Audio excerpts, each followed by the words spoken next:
Dr. Zhivago is an American drama film based on a novel by Boris Pasternak. It tells the story of a Russian doctor and poet during the tumultuous events of the Russian Revolution. The film garnered numerous Oscars and Golden Globe Awards, and as of 2000, it was the second highest-grossing film in cinema history. It was not shown in Russia until 1994, after the fall of the Soviet Union. Starring Omar Sharif, Geraldine Chaplin, and Julie Christie, the film was directed by David Lean, with a screenplay by Boris Pasternak. The film was released in 1965 and has a runtime of 197 minutes. The story begins with General Yevgraf Zhivago visiting a labor camp in search of his half-brother's lost daughter, Tonya. General Yevgraf finds a girl who might be Tonya, but she doesn't remember anything about her childhood.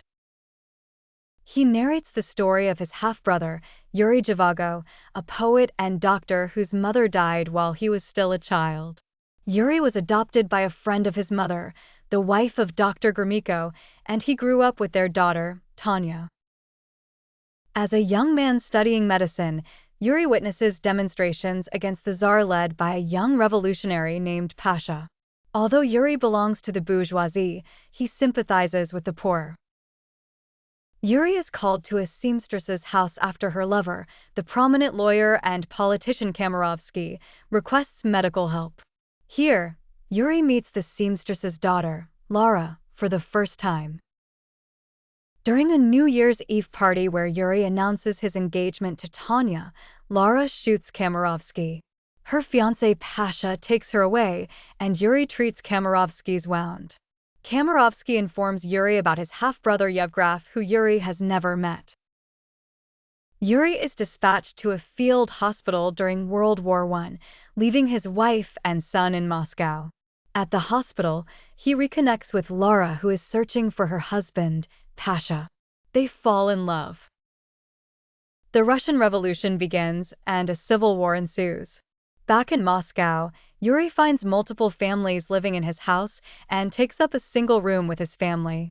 Food and fuel shortages worsen, and Yuri is followed by an officer while gathering firewood. The officer reveals himself as Yevgraf and advises Yuri to leave Moscow, as his poetry is deemed anti-revolutionary. The family embarks on a grueling train journey to rural Russia, where they encounter the Red Army commander Strelnikov, who turns out to be Pasha. They reach their confiscated estate and move into a nearby cottage. Yuri frequently visits a local library where he finds Lara working. They rekindle their love, but Yuri's wife Tonya becomes pregnant, prompting Yuri to end the affair. Yuri is conscripted by the Red Army and vanishes. Tonya, her children, and her father return to Moscow and later move to Paris with Yevgraf's help. Before leaving, Tonya leaves a note for Yuri with Lara. After a grueling 1.5-year walk, Yuri returns to Lara, nearly dying. Lara nurses him back to health, and they move to a rural house. Komarovsky, now a minister, urges them to flee Russia, but Yuri refuses. Lara leaves with Komarovsky carrying Yuri's child. Years later, Yuri, struggling to work, encounters Yevgraf again and secures a job at a hospital. On his way to work, Yuri believes he sees Lara, tries to catch up, but suffers a fatal heart attack. Yevgraf concludes his story to Tonya, hoping for a familial relationship. She promises to stay in touch and leaves.